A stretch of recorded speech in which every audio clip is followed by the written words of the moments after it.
I opened up the panel. The good news is it's a 150 amp panel. And the bad news is that there is not a single ground attached anywhere in here. And thank God I am using a ground fault interrupter to use any of my tools. This is pretty scary. I knew that I was going to need new electrical, so this is going to be replaced with another one, and all of the wiring will be cut out and new wiring put in. So that's the electric panel. So I measured these outlets with a tester here, and you can see it's showing that everything's fine. But what I understand, and most likely what has been done behind here, is that the neutral or the ground screw has been tied to the neutral and therefore shows as being grounded. I am so glad that I've been using a ground fault interrupter with the tools, even though they're double insulated, and working on a rubber pad in the basement. So sort of belt suspenders and duct tape, stuff like that. We'll start with this interesting junction box. There are 3 wires crammed in a knockout, nice sharp metal knockout in the junction box, which puts the insulation jacket at risk of being cut open and having the conductors exposed. Usually there's a clamp to keep that from happening.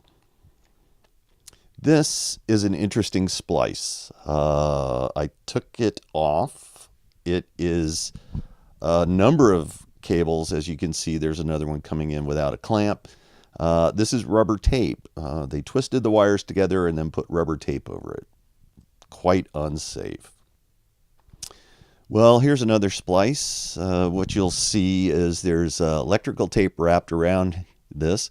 There's 1 wire coming in one side and 2 wires coming out the other side. We'll open this up and you can see how deftly they did this unusual splice. Here's another example of a wire coming inside a enclosure for a lighting fixture. Once again, it has no clamp and it doesn't have any kind of anti-chafing protection.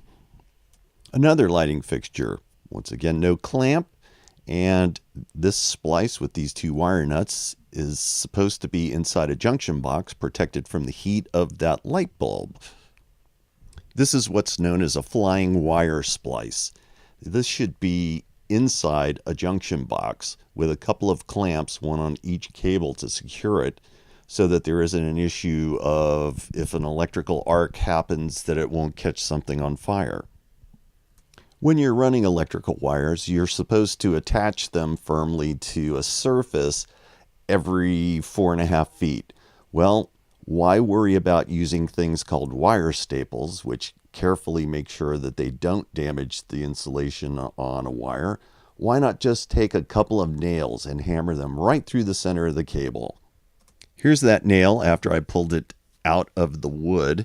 It's actually pretty long, and just as an experiment, I checked to see whether or not there was any voltage on that, and I did find some residual voltage of around 35 volts. So they managed to not completely screw it up and put it right against a 115 volt conductor.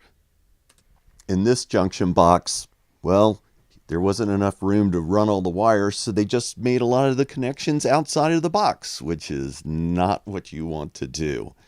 Once again, there are splices without any kind of mechanical fasteners like wire nuts. They're wrapped with electrical tape. Oh God, this just completely threw me for a loop, but it's not unexpected based on what the house is.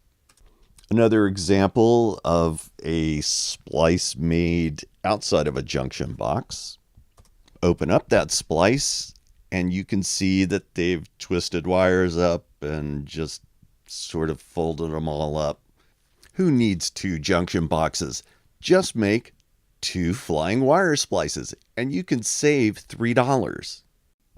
The white wire that you see there, that's reasonably new compared to, you'll see some corrugated metal tubing back there, and there are wires that are wrapped in fabric. It's, once again, this is done outside of a junction box. Pretty dangerous. If you look at the center of the photo here, you'll see a piece of copper wire that's exposed. That had absolutely no insulation attached to it. It was just out there in the open air.